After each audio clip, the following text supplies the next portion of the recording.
Lecture में हम लोग बात करने वाले हैं नीट के प्रीवियस ईयर क्वेश्चंस की। तो बेसिकली आज हम स्टार्ट कर रहे हैं थर्मोडायनेमिक्स के प्रीवियस ईयर क्वेश्चंस का सीक्वेंस जो है वो ईयर वाइज नहीं है, यानी कि ऐसा नहीं होगा कि 2016, 17, 18 इस सीक्वेंस में क्वेश्चंस नहीं मिलेंगे आपको। क्वेश्चंस का सीक्वेंस रहेगा टाइप्स ऑफ क्वेश्चंस पे बेस्ड, यानी कि कुछ सेम टाइप के क्वेश्चंस आपको पहले मिलेंगे, फिर सेकंड टाइप के क्वेश्चंस मिलेंगे, जिससे आप एक कंसेप्ट डेवलप करो तो उसके रिगार्डिंग क्वेश्चन आप ट्राई कर सको। तो चलिए स्टार्ट करते हैं। तो पहला क्वेश्चन है आप लोगों का, तो फर्स्ट क्वेश्चन आप लोग देखेंगे, a gas is allowed to expand in a well insulated container. तो सबसे पहली बात क्या कही गई है कि कंटेनर कैसा है, इंसुलेटेड है। तो अगर कंटेनर इंसुलेटेड है तो कोई हीट बाहर से अंदर नहीं आएगी, अंदर से बाहर नहीं जाएगी। तो बेसिकली आप कह सकते हैं कि हीट एक्सचेंज क्या है, जीरो है, right. Against a constant external pressure, तो एक एक्सटर्नल प्रेशर जो है, जो काम कर रहा है बाहर से, वो कितना है आपका, वो दिया गया है आपको 2.5 atm, राइट। अब यहां से क्या करना है आपको,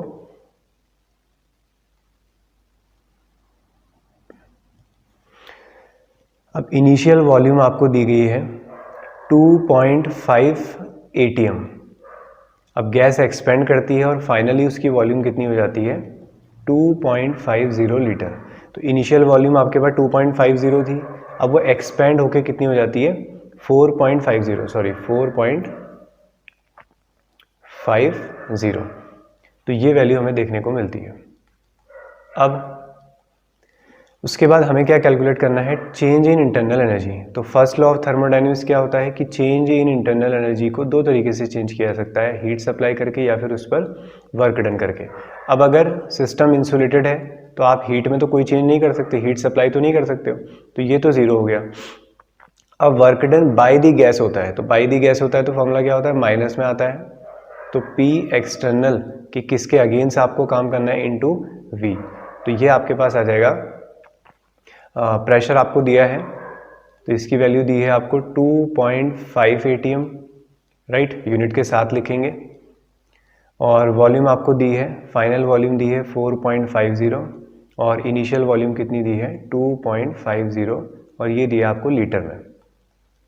सॉल्व कर लेंगे इसे, तो ये 2.5, इसको माइनस कर लेंगे तो ये आ जाएगा 2, और यूनिट क्या आ गई आपकी, atm लीटर। तो ये आप मल्टीप्लाई कर लेंगे तो आंसर आ जाएगा 5.0 लीटर atm, ये वैल्यू आई। बट आपको आंसर देखिए किस में दिए गए हैं, सारे जूल्स में दिए गए हैं। तो आपको एक रिलेशन यहाँ से ध्यान रखना है कि 1 litre atm is equal to 101.3। आप सिंपल 100 भी आ सकते हैं, आंसर सही आ जाएंगे। तो ये होती है आपकी लीटर atm और जूल्स में रिलेशन। इसे यहाँ पे अप्लाई कर लेंगे तो कितना आ जाएगा, तो 5 इंटू 101.3 जूल्स, राइट। तो 500 से तो ज़्यादा ही आएगा, तो 500 से ज़्यादा में तो हमारे पास दो ऑप्शन नज़र आ रहे हैं, एक ये और एक ये, बस फ़र्क इतना है कि ये वाला माइनस में, तो इसलिए सही आंसर होगा 505। तो हमें कैलकुलेशन करने की कोई भी ज़रूरत नहीं है। तो ये चीज़ें हमारा टाइम सेव करती हैं, तो हमें ज़बरदस्ती एक्स्ट्रा मेहनत नहीं करनी है। ऑप्शन देखो, आंसर लगाओ, ठीक है। बिल्कुल ही आसपास दी हो वैल्यू तब करोगे ना कैलकुलेशन, क्या ज़रूरत है। चलिए, तो स्क्रीनशॉट ले लेंगे या जैसे भी नोट करना चाहें आप। चलते हैं नेक्स्ट क्वेश्चन पे। सो नेक्स्ट क्वेश्चन हमारा ये है कि विच of the following is correct option for free expansion of an ideal gas. अब फ्री एक्सपेंशन क्या होता है कि जैसे जिस रूम में आप बैठे हो उस रूम में गैसेस फिल हैं, और आपके नियर वाले रूम में, यानी कि आपके बगल वाले रूम में कोई भी गैस नहीं है, वहाँ एयर है ही नहीं, ठीक है। तो आपने क्या किया, अपने रूम का जब दरवाज़ा खोलोगे, जैसे आपने गेट खोला तो यहाँ से एयर कहाँ जाएगी, उस दूसरे रूम में जाएगी। अब वहाँ कोई अपोज करने वाला है नहीं, क्योंकि वहाँ पे तो एक्सटर्नल प्रेशर क्या है, ज़ीरो है। तो गैस को कोई भी वर्क डन एक्सपेंशन करने में नहीं करना पड़ेगा। यानी कि हमारे पास ये कुछ इस तरीके से, तो ये है वो दरवाज़ा, तो यहाँ पे गैसेस के पार्टिकल्स हैं और यहाँ पे क्या है, वैक्यूम है।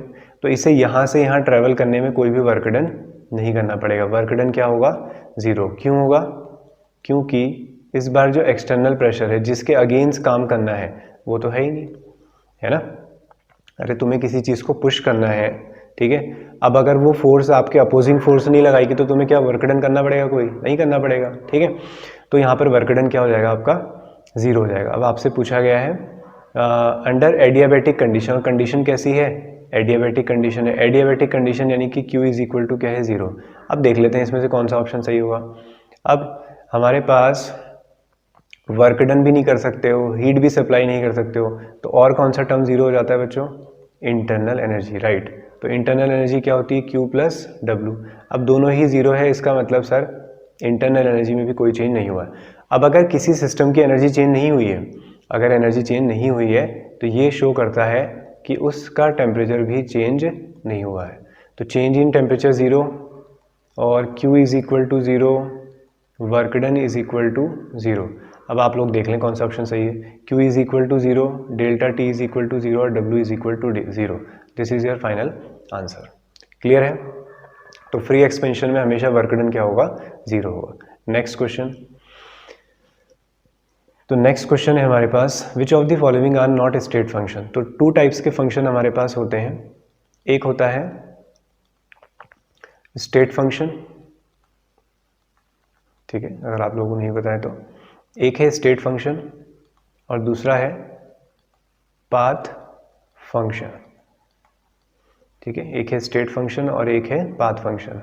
और क्लास 11th के जो स्टूडेंट्स हैं, जो करेंटली क्लास 11th में पढ़ रहे हैं या 12th में पढ़ रहे हैं, ठीक है, वो भी इन सीरीज़ को आप लोग कर सकते हैं, ठीक है। तो जो टॉपिक आपको लगे कि हाँ ये हमने क्लास 11 12th में नहीं करा है तो आप उसको स्किप कर लें। अदरवाइज साथ साथ में इन चीज़ों को कर सकते हैं क्योंकि ऑलमोस्ट सेम ही सिलेबस रहता है, थोड़ा बहुत क्वेश्चंस में वेरिएशन आ जाते हैं। तो अगर आप अच्छे से पढ़ रहे हैं तो आप ये चीज़ें साथ साथ में लेकर चल सकते हैं, ठीक है। तो स्टेट फंक्शन क्या होते हैं? जो स्टेट पे डिपेंड करते हैं, इनिशियल और फाइनल स्टेट पे। यानी कि अभी आप कैसे थे और बाद में आप कैसे हो, इस पे डिपेंड करता है। आप वहाँ कैसे पहुँचे ये मैटर नहीं करता कि जैसे यहाँ से यहाँ आपने जाना है, आप यहाँ पे बैठे हुए हो पहले और आपको यहाँ पहुँचा दिया गया, ठीक। आपने कहा सर यहाँ पे हमारी पोटेंशियल एनर्जी कितनी थी? यहाँ पे आपकी पोटेंशियल एनर्जी थी ज़ीरो। अब आप h हाइट पे पहुँच गए हो तो आपकी पोटेंशियल एनर्जी कितनी हो गई बच्चों? mgh हो गई है। तो पहले पोटेंशियल एनर्जी ज़ीरो थी, अब पोटेंशियल एनर्जी mgh हो गई है। तो इनिशियल क्या थी, फाइनल क्या थी, उससे आप एनर्जी बता रहे हो कि सर mgh है। अब क्या फ़र्क पड़ता है कि आप यहाँ पे पहुँचने के लिए ये वाला रूट अपनाते हो, इस तरीके से जाते हो, या फिर आप डायरेक्ट यहाँ से यहाँ चले जाते हो। जाओगे तो आप h हाइट पे ना, यानी कि पोटेंशियल एनर्जी सेम रहेगी। क्या वो रास्ते पर डिपेंड करेगी? नहीं। लेकिन पाथ फंक्शन, अगर आपको डायरेक्ट यहाँ से हेलीकॉप्टर से या चॉपर से आपको डायरेक्ट यहाँ भेज दिया जाता है तो आपको वर्क डन कम करना पड़ेगा। लेकिन जब आप ऐसे साइकिलिंग करते हुए जाओगे या ऐसे पैदल जाओगे तो वर्क डन क्या होगा? ज़्यादा। इसका मतलब वर्क क्या है? एक पाथ फंक्शन है। और ऐसे ही एक पाथ फंक्शन और होता है Q, ठीक है। हीट भी क्या होता है? एक पाथ फंक्शन होता है। तो ये दो चीज़ें आपको ध्यान में रखनी है। अब यहाँ पे सॉल्व कर लेते हैं। तो which of the following are not a state function. तो स्टेट फंक्शन कौन नहीं है? तो Q प्लस डब्ल्यू क्या होता है? Q प्लस डब्ल्यू होता है डेल्टा U। तो जितने भी एनर्जी के टर्म होते हैं वो सारे क्या होते हैं? State function. तो ये तो एक स्टेट फंक्शन है। आर नॉट पूछा है ना, नॉट, तो ये तो एक स्टेट फंक्शन है। Q के लिए मैंने बता दिया है, तो Q एक स्टेट फंक्शन नहीं है। क्या W एक स्टेट फंक्शन है? बिल्कुल नहीं है। H माइनस टी एस क्या होता है? H माइनस टी एस होता है delta G। Delta G is equal to, formula पढ़ते हो, delta H minus T delta S। ये भी एनर्जी का टर्म है, ये भी एक स्टेट फंक्शन होता है। तो बस यही दो हैं जो आपके स्टेट फंक्शन नहीं होते हैं। तो इसको आप देख लो कौन से ऑप्शन में नजर आ रहा है आपको? Option D, second and third are not the state function, right. चलिए नेक्स्ट क्वेश्चन पे चलते हैं। अब देखो बेटा, नेक्स्ट क्वेश्चन है आपका,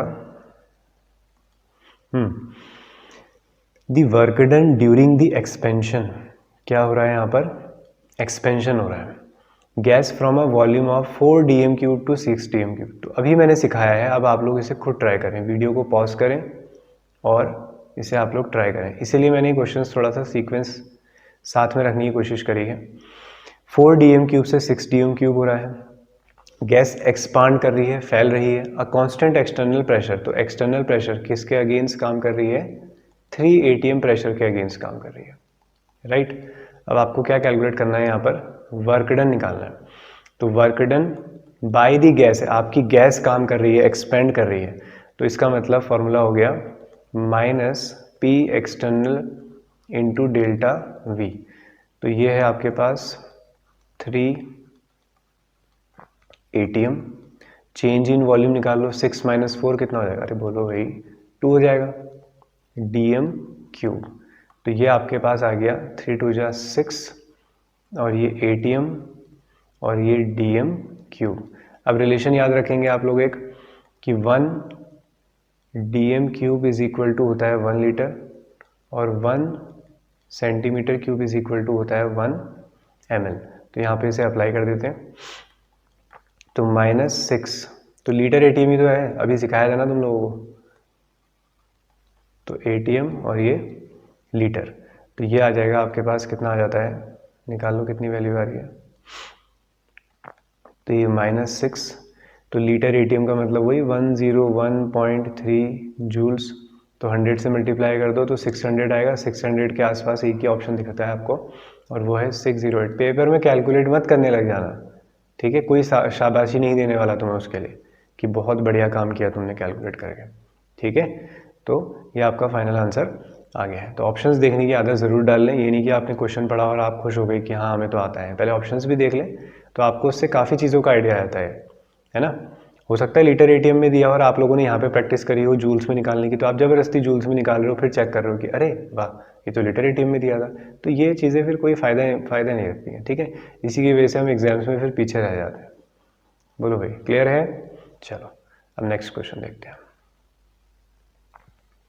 तो क्या कह रहा है next question, in a closed insulated container, तो कंटेनर फिर से क्या है, इंसुलेटेड है, नो हीट सप्लाई यानी कि Q इज इक्वल टू 0। तो ये वाले दोनों ऑप्शन तो ऐसे ही चले गए, इनफैक्ट तीनों चले गए रे, पहला ही बचा फिर, अब तो क्या ही बचा है इसमें, ठीक है। चलो देख लेते हैं।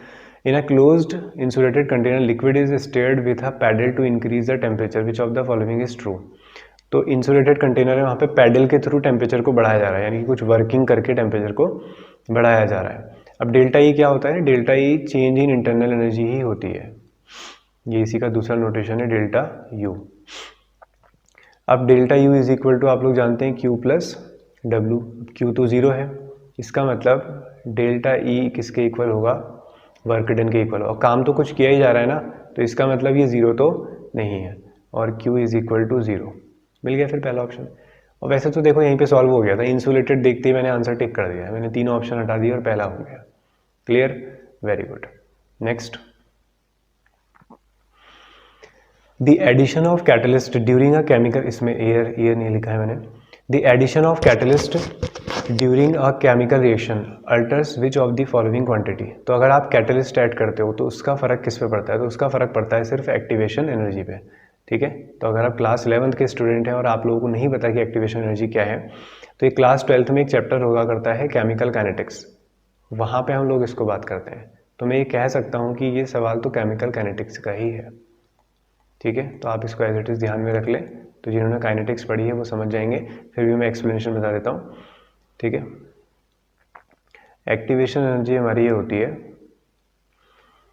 जो कि बहुत ही ख़राब ड्रॉ मैंने बना दिया है, एक बार और ट्राई कर लेते हैं।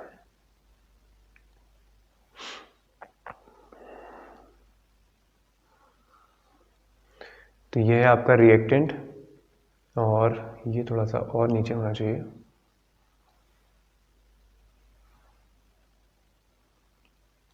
ठीक है, और यहाँ पे है आपका प्रोडक्ट। तो आपको इस एक्स्ट्रा एनर्जी की रिक्वायरमेंट है ना, आपको यहाँ से इस बैरियर को पार करना है, इस बैरियर को क्रॉस करते हुए आपको जाना है, तो यहाँ से, ठीक है, टोटल एनर्जी गैप तो ये है, तो इतनी नहीं एनर्जी, यहाँ से यहाँ तक की एनर्जी तो तुम्हारे पास पहले से ही है, यहाँ पे तो प्रेजेंट हुई, अब एक्स्ट्रा एनर्जी ये चाहिए, तो एक्स्ट्रा एनर्जी जो चाहिए आपको वो है एक्टिवेशन एनर्जी। अब कैटलिस्ट रखने से क्या होता है, वो एक नया पाथ प्रोवाइड कर देता है, वो एक शॉर्टकट निकाल देगा ऐसे, वो कहेगा ऐसे चले जाते हैं, ठीक है। तो एक्टिवेशन एनर्जी से क्या होता है, फिर कैटलिस्ट की वजह से किस पे इफेक्ट पड़ता है, फिर एक्टिवेशन एनर्जी क्या हो जाती है, फिर वो डिक्रीज हो जाती है, समझ गए। चलो नेक्स्ट क्वेश्चन देखते हैं। हाँ, तो which of the following statement is correct for a reversible process in a state of equilibrium. तो किस पे बात चल रही है? स्टेट ऑफ इक्विलिब्रियम पे। अब थर्मोडायनेमिक का एक रिलेशन होता है, सिंपल बेस्ड फार्मूला बेस्ड सवाल इससे कई बार आ जाते हैं, तो आप लोग ध्यान रखेंगे। Delta G is equal to delta G nought plus R T L N Q C. तो ये होता है रिएक्शन कोएफिशिएंट। तो रिएक्शन कोएफिशिएंट क्या होता है? प्रोडक्ट और रिएक्टेंट की कॉन्सेंट्रेशन का ratio at any situation any time. कभी भी आप रेशियो बताओ प्रोडक्ट और रिएक्टेंट का, चाहे इक्विलिब्रियम आया हो या ना हो, तो आप अगर रेशियो बताते हो तो वो क्या कहलाता है? Reaction coefficient. लेकिन अगर इक्विलिब्रियम आ गया है, तो इक्विलिब्रियम अगर आ गया है तो उस टाइम पे जो गिब्स एनर्जी है, चेंज इन गिब्स एनर्जी, वो जीरो हो जाती है। और आप उस टाइम पे क्यू सी उसको नहीं बोलते हो, फिर क्या बोलते हो? के सी। यानी कि इस टाइम पे इक्विलिब्रियम आ जाने पर जो कॉन्सेंट्रेशन का रेशियो आप लेते हो वही क्या कहलाता है? इक्विलिब्रियम कांस्टेंट कहलाता है। तो फॉर्मूले में आप इसे रख देंगे। तो 0 is equal to delta G nought plus R T L N, it should be के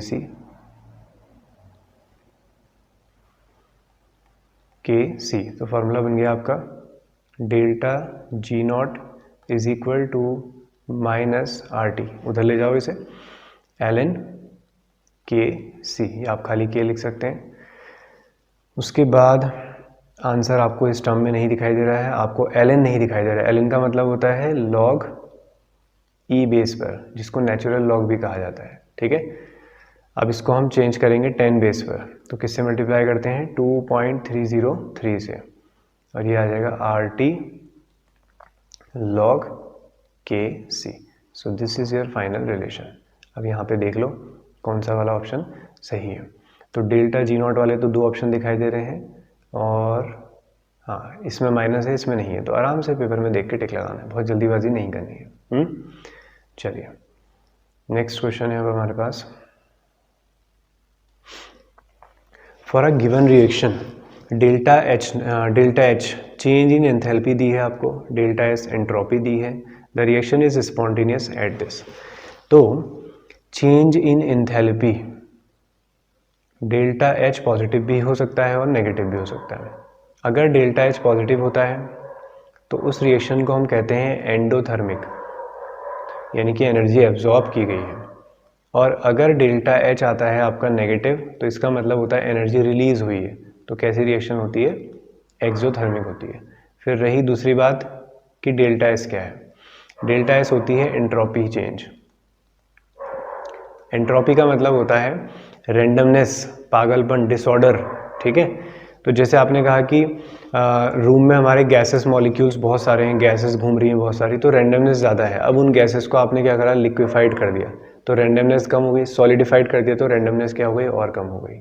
तो एंट्रोपी का मतलब है रेंडमनेस। तो गैसेस में सबसे ज़्यादा डिसऑर्डर होता है, लिक्विड में थोड़ा कम, सॉलिड में बहुत कम होता है। तो डेल्टा एस का मतलब ये होता है। तो डेल्टा एस की वैल्यू आपको दी है यहाँ पर 83.6। ये यूनिट थोड़ा ठीक कर लेंगे, किलो जूल नहीं होगा, ये होगा जूल्स पर केल्विन मोल। ठीक है, तो जूल्स पर मोल और केल्विन। ठीक है, तो ये वैल्यूज आपको यहाँ पर गिवन है। ठीक है, तो डेल्टा एच की वैल्यू क्या दी है? इंपॉर्टेंट क्वेश्चन है ये, तो अच्छे से समझेंगे इसे। ठीक है, बहुत ही प्यारा क्वेश्चन है। किलो जूल पर मोल और एंट्रोपी आपको गिवन है। अब हमसे क्या पूछ रहा है? बात चल रही है स्पॉन्टेनियस के लिए। The reaction is spontaneous. Spontaneous कब होगी? क्या टेम्परेचर रखें वहाँ पर? तो आप लोग जानते हैं कि रिएक्शन के स्पॉन्टेनियस होने के लिए डेल्टा जी को कम होना चाहिए 0 से। यानी कि आप ये कहना चाह रहे हैं कि डेल्टा एच क्या होना चाहिए? नेगेटिव होना चाहिए, है ना। तो डेल्टा एच अगर लेस देन 0 होना चाहिए, तो डेल्टा जी लेस देन 0 होना चाहिए। इसके लिए फॉर्मूला क्या होता है? Delta H minus T delta S. ठीक है, अब यहाँ से आप इस पे फॉर्मूले पे अप्लाई करो इसे, तो ये कुछ ऐसा होना चाहिए। अब आप लोग लिखोगे डेल्टा एच और ये टी डेल्टा एस। ठीक है, अब उसके बाद delta H upon delta S और ये टी। अब इसको सॉल्व कर लो। तो डेल्टा एच की वैल्यू कितनी है आपके पास? 35.5 किलो जूल है ना, किलो को हटा दो, 1000 से मल्टीप्लाई करोगे 1000 से, तो ये हो गया आपका जूल्स पर मोल यानी कि मोल इनवर्स। अब डेल्टा एस यह है 83.6 किलो जूल नहीं है, ठीक है, क्या है, जूल्स पर केल्विन इनवर्स, तो केल्विन इनवर्स लिख देते हैं उसको, और इसको मोल इनवर्स, तो मोल से मोल्स कैंसिल और जूल्स से जूल्स कैंसिल, केल्विन ऊपर जाके आ जाएगा आपका, ठीक है। तो इसको आप सॉल्व कर लेंगे, खुद सॉल्व करेंगे तो ये आपका आ जाएगा, तो ये आपको मिलेगा सॉल्व करने के बाद 425, ठीक है, ये आपका साइन चल रहा था यहाँ पर।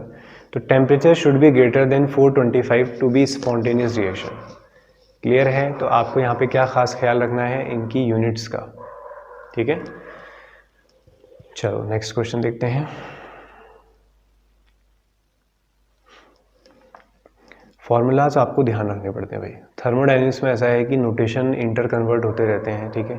फर्स्ट लॉ ऑफ थर्मोडायनेमिक्स इतना इजी है, लेकिन उसको समझना, अप्लाई करना, अलग अलग सिस्टम्स पे उसे अप्लाई करना एक अलग चीज़ है, ठीक है।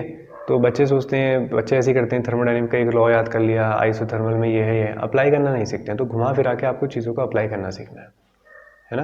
तो इसलिए मेरी रिक्वेस्ट आप लोगों से यही रहेगी हमेशा कि आप ऐसा ना सोचें कि फिजिकल केमिस्ट्री है तो इसमें तो हमें बस सीधे न्यूमेरिकल्स की प्रैक्टिस करनी होती है और थ्योरी कोई पढ़ने की ज़रूरत नहीं होती। थ्योरी को समझो आप, ठीक है, कम से कम पहली बार आप अच्छे से उसके नोट्स बनाएं, फिर दूसरी बार अच्छे से आप उसको पढ़ें एकदम फील के साथ कि हाँ चीज़ें हमें बिल्कुल क्लियर समझ में आती है, कब किसको क्या बोलते हैं। फिर देखो कि कोई क्वेश्चन तुम्हारा नहीं अटकेगा, क्योंकि तुम्हें लैंग्वेज समझ में आ रही होगी। तुम ये नहीं देखोगे कि वॉल्यूम V1 दी है, V2 दी है, तुम समझोगे कि एक्सपेंशन हुआ है, work done by the gas, इस तरीके से चीज़ों को रिलेट करोगे तो बहुत ही अच्छा लगेगा, ठीक है। तो थर्मोडायनेमिक के क्वेश्चंस इतने नॉर्मल नहीं होते हैं, ठीक है, थोड़ा सा प्रैक्टिस चाहिए। और बायो वाले स्टूडेंट्स को थोड़ा सा ये प्रॉब्लम भी रहती है कि सर काफ़ी मैथमेटिक्स है, ऐसा नहीं है। मैथमेटिक्स कहाँ आपसे करवा रहे हैं, आपके पास 4 ऑप्शन है, आपको उनके साथ कैलकुलेशन करना है, तो कैलकुलेशन पे तो कोई बात ही नहीं है। तो ये बहाने बनाना तो छोड़ दो कि कैलकुलेशन बहुत ज़्यादा है, ठीक है। रही बात ये फार्मूलाज वगैरह दिख रहे हैं, मैं कभी बच्चों से नहीं बोलता हूँ कि इतने सारे फार्मूला याद करो, ठीक है ना।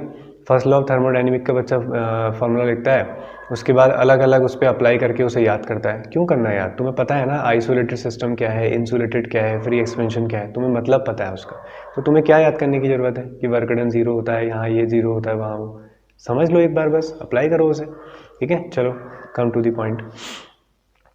The correct thermodynamic condition for spontaneous reaction, spontaneous reaction है एट ऑल टेम्परेचर, सभी टेम्परेचर पे बात चल रही है, ठीक है। तो इसमें हम देखते हैं स्पॉन्टेनियस अगर रिएक्शन हो रही है तो डेल्टा जी को क्या होना चाहिए, फिर नेगेटिव आना चाहिए। डेल्टा जी को नेगेटिव अगर आना है तो डेल्टा जी का फॉर्मूला है delta H minus T delta S. हर टेम्परेचर पे बात चल रही है। तो पहली वाली कंडीशन में डेल्टा एच ग्रेटर देन 0 है फर्स्ट ऑप्शन में, तो इसका मतलब डेल्टा एच की वैल्यू क्या है, पॉजिटिव है। और डेल्टा एस लेस देन 0 है, डेल्टा एस क्या है, लेस देन 0, टेम्परेचर तो कोई भी हो सकता है। तो डेल्टा एस लेस देन अगर 0 है तो इसका मतलब उसकी वैल्यू क्या है, नेगेटिव। अब नेगेटिव नेगेटिव तो पॉजिटिव हो जाएंगे और फाइनल रिजल्ट क्या आएगा, पॉजिटिव। इसका मतलब ये तो नहीं है। अब देखते हैं ऑप्शन बी को, तो ऑप्शन बी में लेस देन 0 है, तो इसका मतलब डेल्टा एच जो है वो आपका नेगेटिव दिया है, जो कि एक अच्छी बात है। इसके बाद माइनस एंट्रोपी पॉजिटिव दी हुई है, एंट्रोपी पॉजिटिव है, तो एक वैल्यू नेगेटिव आ रही है और दूसरी वैल्यू भी क्या है, नेगेटिव है। तो फाइनल रिजल्ट क्या आने वाला है तुम्हारा, नेगेटिव आने वाला है, जो कि एक सही कंडीशन आप लोगों को दिखाई दे रही है। ऑप्शन सी देखते हैं। ऑप्शन सी में अगर हम देखते हैं तो डेल्टा एच लेस देन 0 है, डेल्टा एच लेस देन 0 है तो नेगेटिव, और एंट्रोपी भी लेस देन 0 है, तो ये भी आ गया आपका नेगेटिव। तो ये नेगेटिव नेगेटिव नेगेटिव मिलकर हो गए पॉजिटिव हो गए।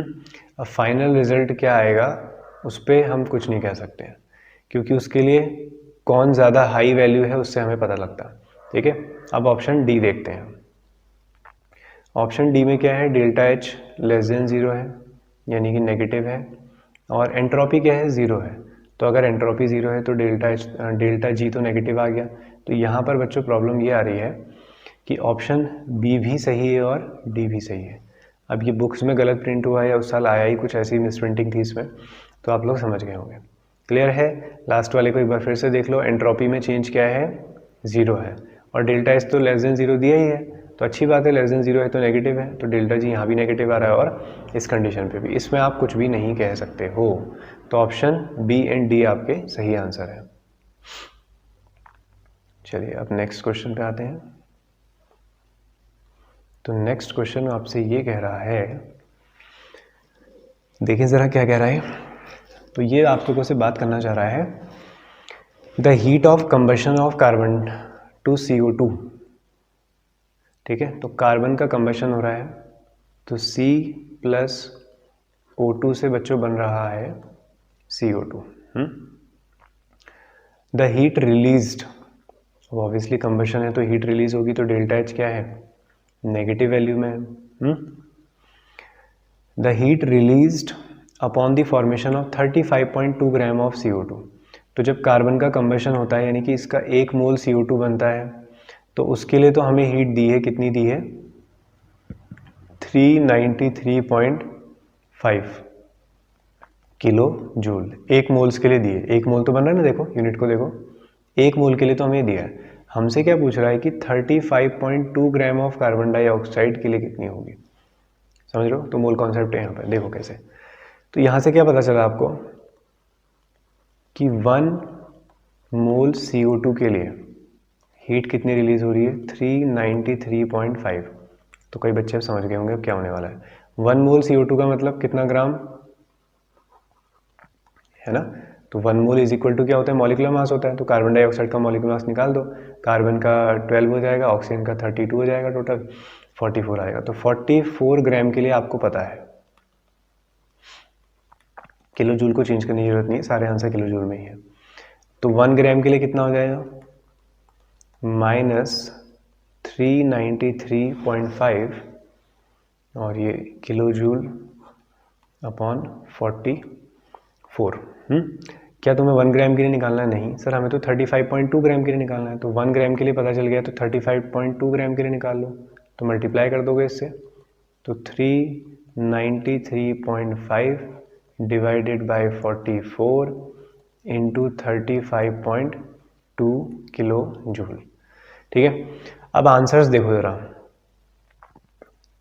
315 और 315, यहाँ पे शायद कुछ मिस्टेक हुआ होगा ऑप्शन लिखने में, दोनों ही वैल्यूज सेम लिखी हुई है। ठीक है, तो 3 वैल्यूज़ हैं हमारे पास और एक वैल्यू है 630। तो बेसिकली एक वैल्यूज आपको 3 में दिखाई दे रही है और एक 6 में, तो अप्रॉक्स आंसर निकाल लो कितना आ रहा है। ठीक है, तो आंसर चेक कर लो। तो आंसर मैं भी एक बार इसका चेक कर देता हूँ कि कितना आ रहा है, जस्ट अ सेकेंड। तो इसका आंसर आ रहा है बच्चों 315, तो माइनस में आ रही है वैल्यू। ठीक है, तो -315, this is your final answer. ठीक, चलो नेक्स्ट क्वेश्चन। क्लियर हो गया? तो CO2 के 1 मोल बन रहे थे। CO2 के कितने मोल्स बन रहे थे? 1 मोल्स के लिए हमें दिया था, तो 1 मोल्स के लिए मतलब 44 ग्राम के लिए हमारे पास वैल्यू ये थी। आपने 1 ग्राम के लिए निकाल ली, फिर आपने 35.2 ग्राम के लिए निकाले, तो थोड़ा सा मोल कॉन्सेप्ट मिक्स किया गया है यहाँ पर। क्वेश्चन नंबर 11 पे आते हैं। विच of the following statement is correct? Which of the following statement is correct for the spontaneous adsorption of gases? क्या हो रहा है यहाँ पर? एड्जॉर्प्शन ऑफ गैस हो रहा है। तो एड्जॉर्प्शन से क्या होगा? गैसेस एड्जॉर्ब हो रही हैं, यानी कि पास आ रही हैं। तो अगर गैसेस पास आ रही हैं तो उसके लिए डेल्टा एस क्या होगा? फिर नेगेटिव होगा, यानी कि डेल्टा एस क्या हो रहा होगा? डिक्रीज हो रहा होगा। राइट, देख लेते हैं ऑप्शन। तो पहले के सी और डी तो चले गए, वहाँ तो डेल्टा एस पॉजिटिव है, लेकिन हम जानते हैं कि एड्जॉर्प्शन हो रहा है तो मॉलिक्यूल पास आ रहे हैं, यानी कि रैंडमनेस कम हो रहा है, तो ये दोनों तो हो सकते हैं। फिर अब क्या कह रहा है? स्पॉन्टेनियस चेंज हो रहा है। स्पॉन्टेनियस के लिए 2 कंडीशन है। अब स्पॉन्टेनियस के लिए आप लोग जानते हो कि फिर से यार वही बात है, डेल्टा जी क्या होना चाहिए? नेगेटिव होना चाहिए। फिर से अप्लाई करो, ठीक है। तो मैंने इसलिए सेम टाइप के क्वेश्चन साथ रखने की कोशिश करी। देखो अब तुम लोगों ने 2-3 टाइप के इस तरीके के देख लिए, तो तुम लोग कॉन्सेप्ट अप्लाई कर सकते हो, है ना। अब सारे क्वेश्चन अलग अलग होते तो फिर क्या ही सीखते तुम लोग। तो delta H minus T delta S. तो डेल्टा एच के बारे में हमें नहीं पता, लेकिन हम लोग जान गए हैं कि एंट्रोपी तो डिक्रीज ही हो रही है, तो एंट्रोपी तो क्या है, फाइनली नेगेटिव है। तो ये नेगेटिव नेगेटिव तो क्या आ जाएंगे, फिलहाल पॉजिटिव आ जाएंगे। तो इसका मतलब डेल्टा एच को क्या होना चाहिए, नेगेटिव होना चाहिए। और ऐसा वैसा नेगेटिव नहीं, डेल्टा एच को ज़्यादा नेगेटिव होना चाहिए डेल्टा एस के कंपैरिजन में। तो delta H should be higher than T delta S. तो ऑप्शन देखते हैं अब। Therefore delta H should be highly negative, तो ये होगा कि डेल्टा एच को ज़्यादा नेगेटिव होना चाहिए टी डेल्टा एस के कंपैरिजन में। बोलो भाई, क्लियर है? एक बार और सुन लेंगे अच्छे से। हमने क्या कहा, स्पॉन्टेनियस चेंज के लिए डेल्टा जी नेगेटिव होना चाहिए, ठीक है। अब वैसे तो तुम लोगों के पास ऑप्शन होता है कि आप वीडियो को पीछे करें और फिर कर लें, ठीक है, लेकिन फिर भी ऑफलाइन क्लासेस के चक्कर में हमें कभी कभी आदत पड़ जाती है दोबारा से बताने की, ठीक है। तो आप वीडियो पीछे करके देख सकते हैं, तो कर लेना आप, ठीक है। क्या बताएं दोबारा, यही बोलना है दोबारा, जितनी बार समझना है उसी पॉइंट को समझो, ठीक है ना। अब है आपके पास नेक्स्ट क्वेश्चन, यहाँ पे एक एरो लगा लेना चाहिए हमें। फॉर द रिएक्शन, तो एक इक्वेशन आपको दी है X2O4 लिक्विड में दिया है, गिव्स 2X2 गैस, और इसके लिए डेल्टा यू आपको दिया है बच्चों 2.1 किलो कैलोरीज, और डेल्टा एस भी आपको गिवन है 20 calories per kelvin. At 300 kelvin delta G is, तो डेल्टा जी का फॉर्मूला हमारे पास होता है delta H minus T delta S. तो डेल्टा एच माइनस, याद हो गए होंगे अब तो सभी को फॉर्मूले, टी डेल्टा एस। लेकिन इंथैल्पी के बारे में कोई भी इंफॉर्मेशन नहीं है, लेकिन हम इंथैल्पी और इसमें रिलेशन जानते हैं कि इंथैल्पी जो होती है वो फंक्शन होती है डेल्टा यू और प्लस पी डेल्टा वी का, यानी कि वर्क डन और इंथैल्पी का सम होती है, ठीक है ना। तो यहाँ पे इसे अप्लाई कर देते हैं, तो ये आ जाएगा तुम्हारा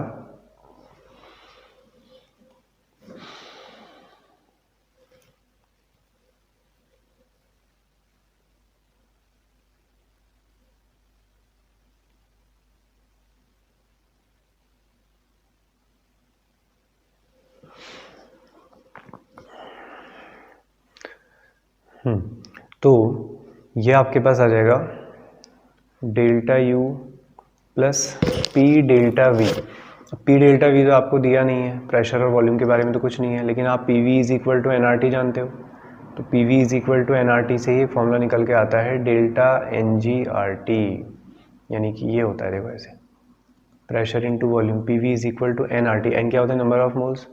अब एंट्रोपी में चेंज तो गैसेस की वजह से आएगा, तो change in number of moles of gases, तो ये आप फॉर्मूला लिख सकते हैं, बहुत इंपॉर्टेंट फॉर्मूला है, ठीक है। तो डेल्टा एच को आप ऐसे भी लिख सकते हैं, और आप लिख सकते हैं delta H is equal to delta U plus delta N G R T. इससे काफ़ी सारे क्वेश्चन हम नेक्स्ट लेक्चर पे करने वाले भी हैं, ठीक है। काफ़ी क्वेश्चन आते हैं, फिर भी एक क्वेश्चन मैंने यहाँ पर ले लिया है। तो minus delta U is equal to plus delta N G R T minus T delta S. तो अब रख लो फॉर्मूले में। तो डेल्टा यू कितना दिया है, 2.1 किलो का ध्यान रखना यार बच्चों, ठीक है, किलो कैलोरीज में दिया हुआ है। Delta N G, change in number of moles of gases system. तो देखो ये आपके पास गैसेस सिस्टम है, लेकिन ये तो किस में है, लिक्विड में है। तो यहाँ पर मोल्स कितने हैं, 2 है, और यहाँ पे मोल्स कितने हैं, 0। तो 2 माइनस 0 2 आ गया, ठीक है।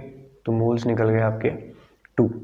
आर की वैल्यू 8.314 बिल्कुल नहीं रखनी, कैलोरीज में रखनी, तो 2 कैलोरीज रखोगे, ठीक है, 2 कैलोरीज केल्विन करके, ठीक।